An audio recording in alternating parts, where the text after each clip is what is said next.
जय हिंद दोस्तों, आप सभी का स्वागत है हमारे यूट्यूब चैनल एजुकेशन अड्डा विद बीके सर में। आज हम फिर से हाजिर हुए हैं आप लोगों के सामने ईयरली करंट अफेयर्स 2025 की क्लास को डिस्कस करने के लिए, जो कि अब थोड़ा डिटेल वे में इसको हम डिस्कस करेंगे, जिससे आप लोगों को उस खबर से संबंधित जैसे जो प्रश्न आते हैं एग्जाम में, कूट वाले भी प्रश्न आ जाते हैं जैसे, या फिर कथन निष्कर्ष वाले प्रश्न आ जाते हैं, उनको भी सॉल्व करने में आपको मदद मिले।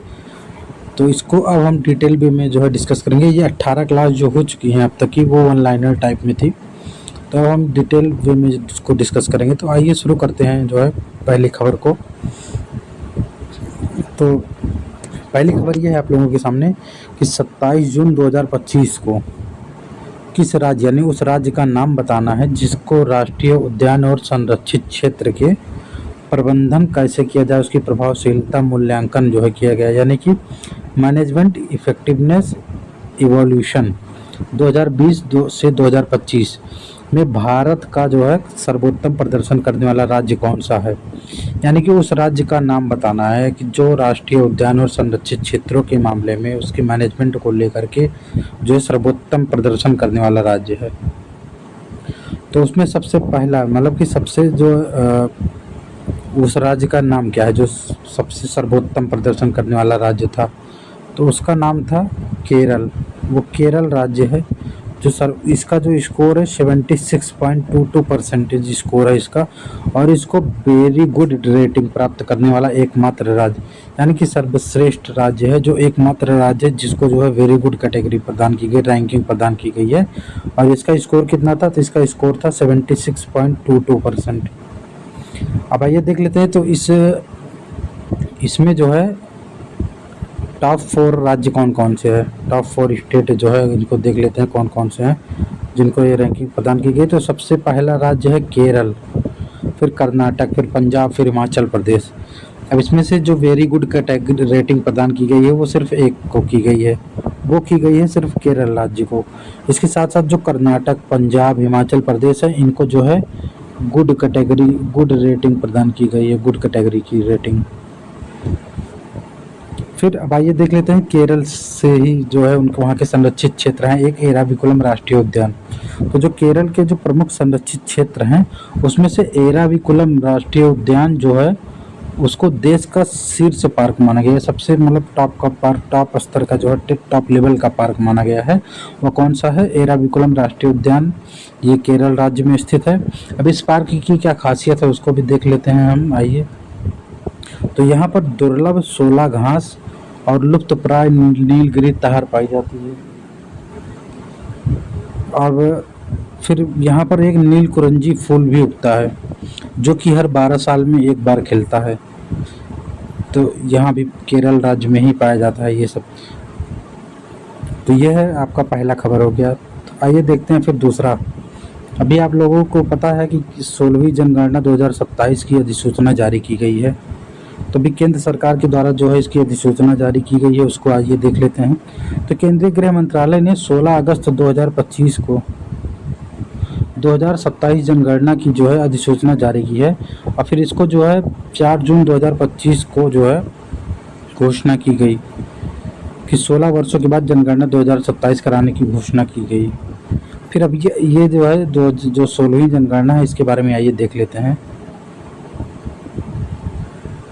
तो ये देश की पहली डिजिटल जनगणना होगी, ये पहली डिजिटल जनगणना होगी, और स्वतंत्र भारत में पहली ऐसी जनगणना होगी भी। मतलब ये एक इसकी दो खासियत है, पहले तो ये एक डिजिटल जनगणना होगी, और फिर जब से देश आज़ाद हुआ है तब से अब पहली बार जो है जातियों की जनगणना भी इस जनगणना में शामिल की जाएगी। फिर जातिगत जनगणना दशकों बाद फिर से सरकारी स्तर पर की जाएगी, यानी कि अब सरकारी स्तर पर जो है जातिगत जनगणना की जाएगी।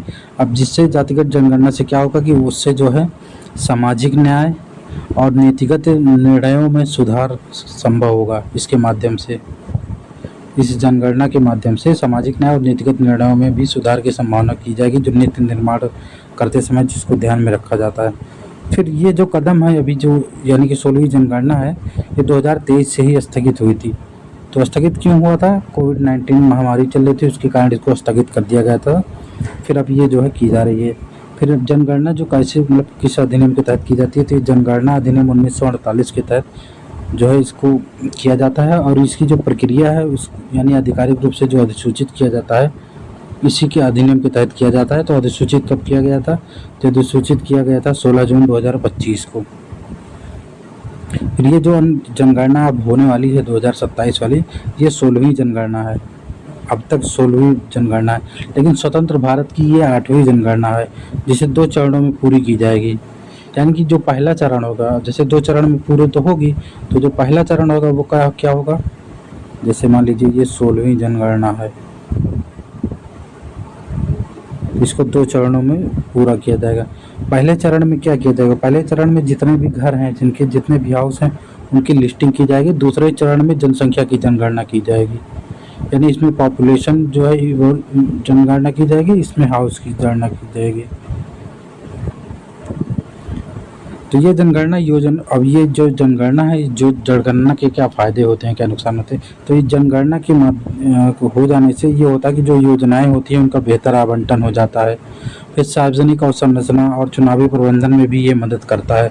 इसके साथ ही साथ जातिगत आंकड़ों के आधार पर आरक्षण की नीतियाँ और वंचित समुदायों की पहचान भी की जाती है। जनगणना के माध्यम से जो आरक्षण का प्रावधान है उसको मतलब सही तरीके से प्रभावी किया जा सकता है, और इसके साथ ही जो वंचित समुदाय हैं उनको भी इसका लाभ मिल सकता है जातिगत जनगणना के आधार पर। फिर आइए, ये हो गया आपका दूसरा खबर। इसको देखिए, आप डिटेल वे में एकदम डिस्कस कर रहे हैं। मान लीजिए अभी आपसे प्रश्न पूछ लिया जाए कि 16वीं जनगणना जो है, जो स्टार्ट होने वाली है, उसकी जो अधिसूचना है मतलब कौन से अधिनियम के तहत जारी की जाती है? जनगणना अधिनियम 1948, जनगणना अधिनियम 1955, 1970, ऐसे मान लो आपको ऑप्शन में आ जाएगा, तो आप लोग उसको टिक कर सकते हैं सही से। फिर ये 2 चरणों में होगा, पहले के चरण में क्या होगा, दूसरे चरण में क्या होगा, ये सब पूछा जाए तो पहले चरण में ये हाउस लिस्टिंग हो जाएगा, दूसरे चरण में जनसंख्या की गणना की जाएगी। तो आइए दूसरी खबर देख लेते हैं। दूसरी खबर क्या है? तो HAL है, हिंदुस्तान एरोनॉटिक्स लिमिटेड जो है, उसने जो है इसरो के साथ एक तकनीकी हस्तांतरण समझौता किया है। वो तकनीकी हस्तांतरण समझौता किसके लिए? SSLV के लिए है। तो बेंगलुरु की कंपनी है हिंदुस्तान एरोनॉटिक्स लिमिटेड। इसने 21 जून 2025 को लघु उपग्रह प्रक्षेपण यान यानी शॉर्ट सैटेलाइट लॉन्च व्हीकल की प्रौद्योगिकी हस्तांतरण के लिए 511 करोड़ रुपए की बोली लगाई है। तो उस बोली के कारण इसको जो है अनुबंध प्राप्त हुआ है इसरो से। तब इसमें क्या होगा? तो स्मार्ट सैटेलाइट लॉन्च व्हीकल यानी SSLV या एक छोटा रॉकेट है। SSLV के लिए 511 करोड़ की बोली लगाई गई थी टेक्नोलॉजी ट्रांसफ़र के लिए HAL के द्वारा, फिर उसको इसरो से प्राप्त हुआ। तो आइए अब जान लेते हैं SSLV यानी कि जो है लघु उपग्रह प्रक्षेपण यान की विशेषता क्या है।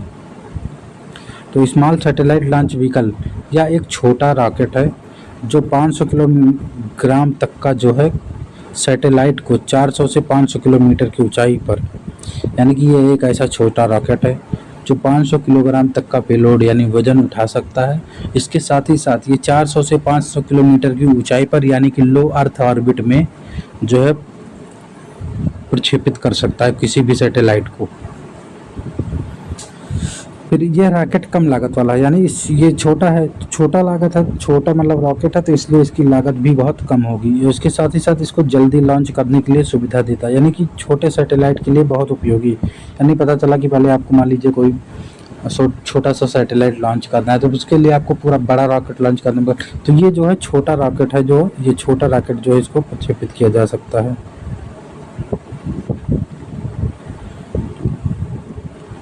तो HAL पहले से ही, अब ये HAL जो कंपनी है वो पहले से ही फाइटर जेट का निर्माण कर रही है, फाइटर जेट निर्माण कर रहा है, हेलीकॉप्टर निर्माण कर रहा है, और भी बहुत सारे जो डिफेंस इक्विपमेंट हैं उनका भी निर्माण कर रहा है।